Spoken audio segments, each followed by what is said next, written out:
Muy buenos días, este grupo está compuesto por José González, Emmanuel Rosario y Joan López.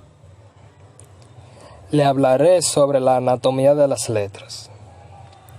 Como introducción al tema, le hablaré un poco sobre ellas. El vocabulario usado para la descripción de las diferentes partes de una letra se compone de una serie de términos acuñados desde hace mucho tiempo y que se asemejan a los usados para describir las partes de nuestro cuerpo. Así las letras tienen brazos, piernas, ojos y otras partes como cola y hasta de las que afortunadamente nosotros carecemos, como la mayoría. De todas formas, creemos que debido a las tradiciones del oficio en los diferentes países, no hemos visto todavía la descripción de las partes de una letra coincidan de forma unánime en los libros sobre tipografía y diseño. En todo caso, los términos que aquí se muestran constituyen un buen bagaje para comprender y conocer las distintas partes de una letra y han sido en cierta medida consensuados a partir de las fuentes consultadas. Como vemos aquí, es una misma fuente, pero está desglosada por partes. Ápice. Unión de dos astas en la parte superior de la letra. Como ven aquí, en la parte superior de la letra se une por las dos astas. Apófice. Pequeño trazo curvo que enlaza el asta vertical con los terminales o remates. Como ven aquí, en la parte inferior, eso es lo que enlaza los pequeños trazos curvos. Asta. Rasgo principal de la letra que define su forma esencial. Sin ella, la letra no existiría. Como ven aquí, es la fuente principal para que la letra se pueda formar y tenga un punto definido. Asta ascendente. Asta de la letra que sobresale por encima de la altura de la X o ojo medio. O sea, es lo que se ve aquí en la parte superior de la letra, que es lo que sobresale. Asta descendente, asta de la letra que queda por debajo de la línea de la base. Ya esta es en la parte inferior y como vemos aquí es donde termina la letra. Asta ondulada o espina, rasgo principal de la S mayúscula o la S minúscula. Como ven aquí, es el mismo rasgo, pero en diferentes letras, una mayúscula y otra minúscula. Perfil, filete o barra. Línea horizontal entre verticales, diagonales o curvas. Como ven aquí, la barra que une la letra está horizontalmente, por así decirlo. Brazo, trazo horizontal o diagonal que surge de un asta vertical. Como ven aquí, en la parte superior e inferior, como pueden ver, es el trazo horizontal o diagonal de donde surge el asta. Bucle o panza, trazo curvo que encierra una contraforma.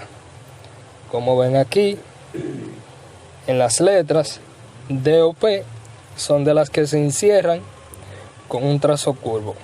Como dicen aquí, cola. Prolongación inferior de algunos rasgos. O sea, como ven aquí, una Q y una J, esos son los rasgos inferiores por debajo de la letra. Contraforma o contrapuzón, espacio interno de una letra total o parcialmente encerrado. Como ven aquí, en la B, en la D y en la M. O sea, son espacios totalmente cerrados, como dicen ahí, o encerrados. Cruz o travesaño. Trazo horizontal que cruza por algún punto del asta principal. O sea, como vemos aquí en la T y en la F, que el trazo cruza por el medio de las letras. Cuello, trazo que une la cabeza con la cola de la G. O sea, es como vemos aquí, un círculo y después el trazo que es que une la cola. Ese trazo curvo que está ahí. Espolón, extensión que articula la unión de un trazo curvo con otro.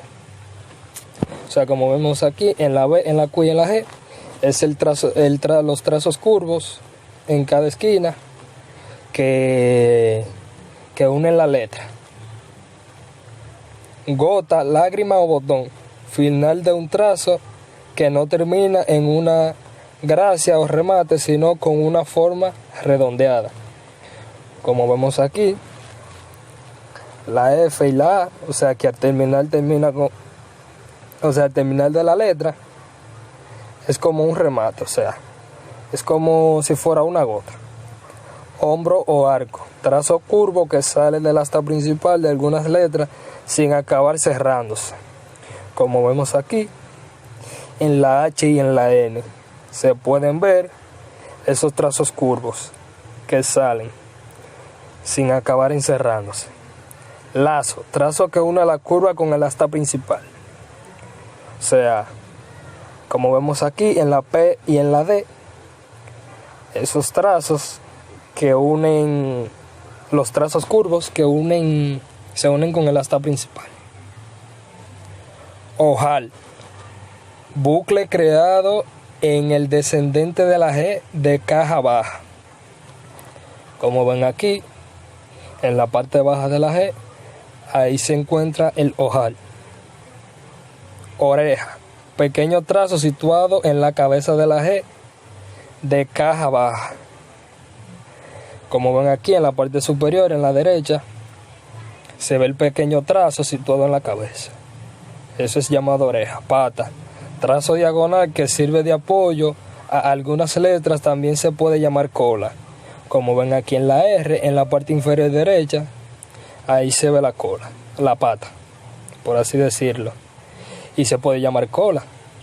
Serif, remate o gracia, trazo terminal de un asta, brazo o cola, es un resaltante ornamental que no es indispensable para la definición del carácter, habiendo alfabetos que carecen de ellos. Sans serif, como vemos aquí, en la parte inferior de cada letra tienen diferentes tipos de remates, más grueso, uno más fino, y así sucesivamente.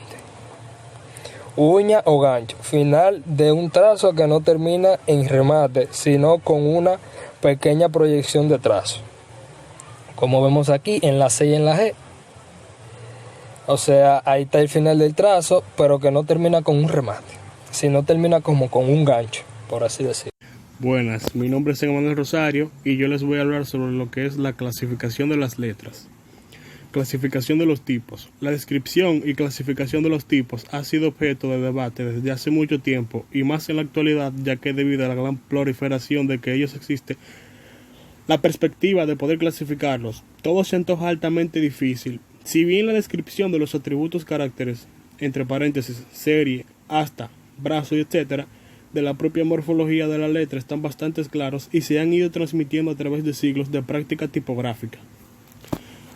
Uno de los ejemplos es tipos barrocos. En esta categoría englobamos parcialmente los tipos creados en los Países Bajos durante el siglo XVII y que tiene por protagonistas a los punzonitas Reinhard Boskens y Christopher van Dijk.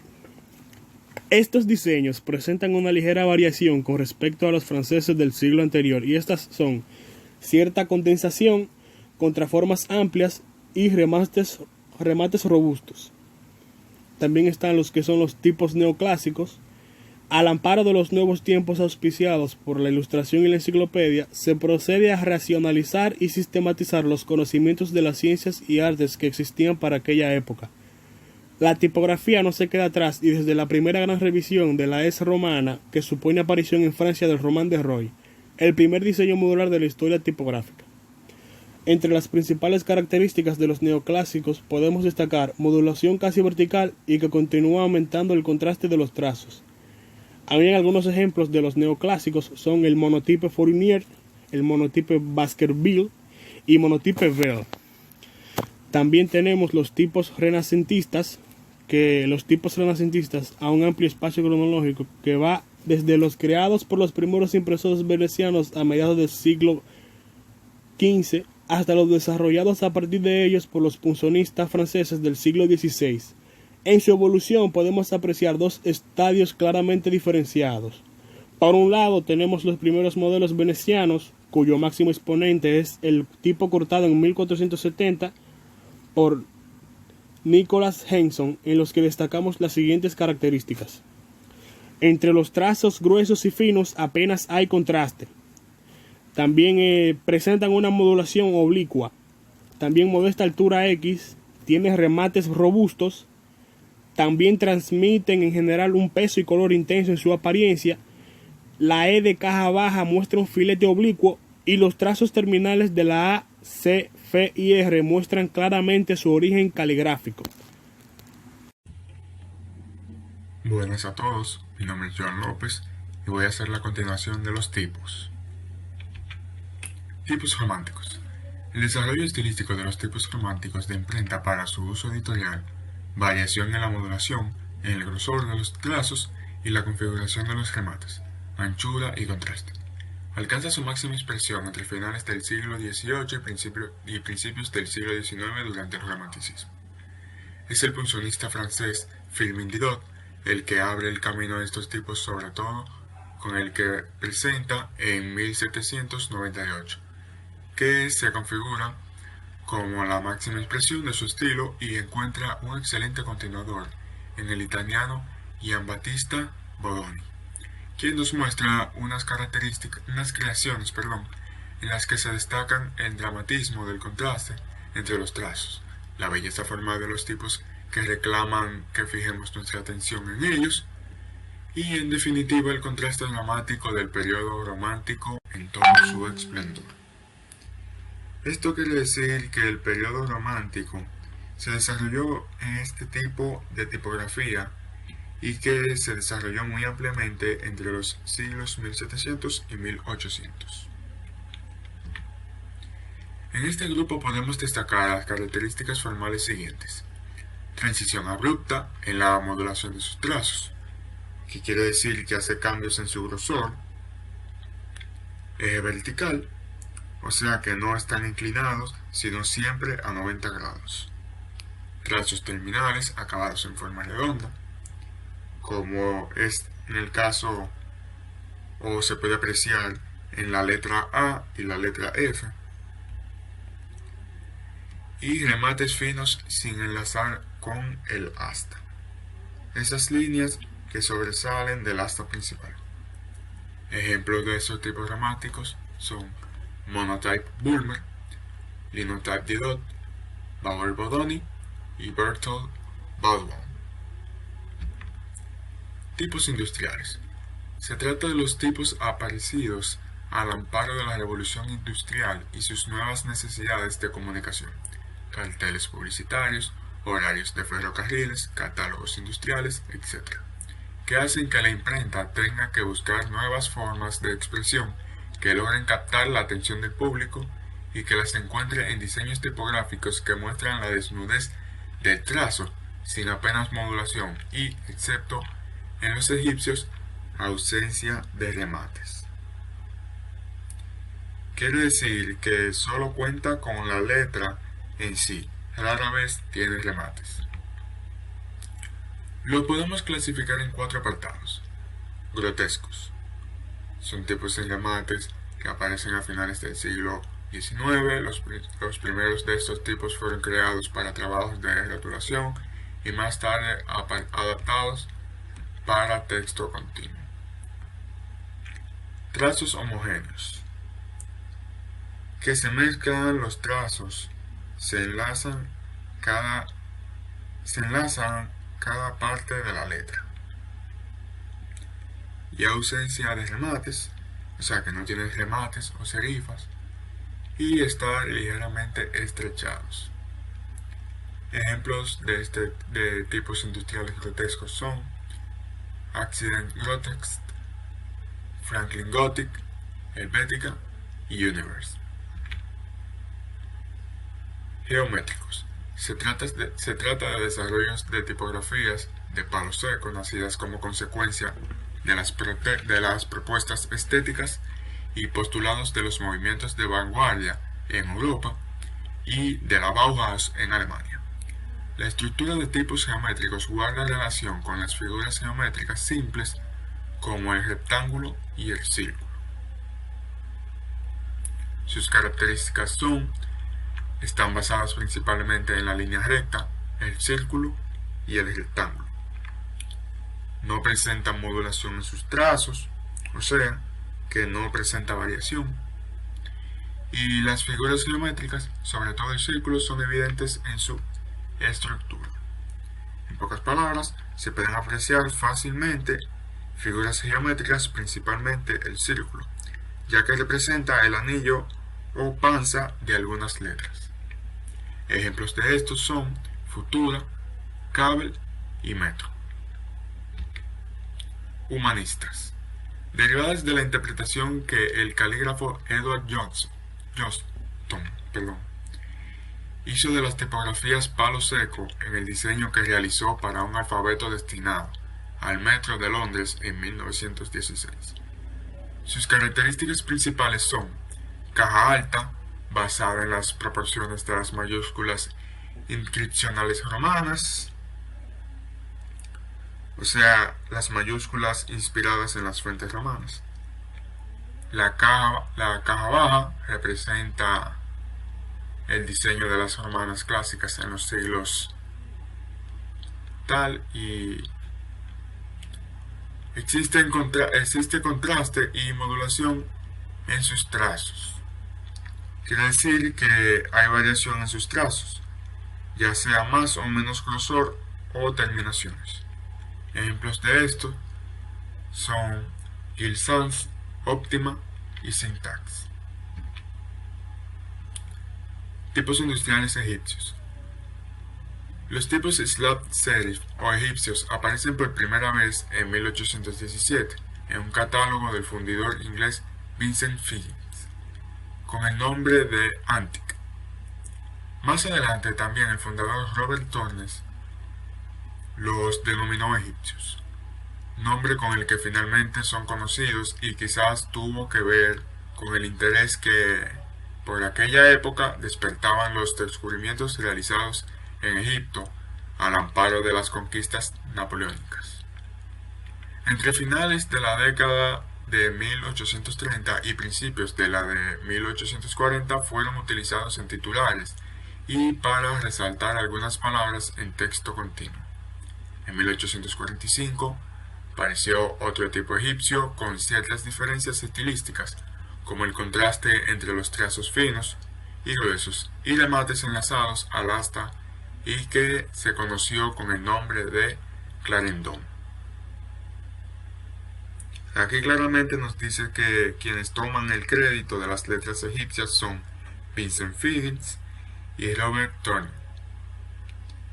Turner fue quien modificó este estilo tipográfico y le dio de nombre egipcios, con el que se conserva el nombre actualmente.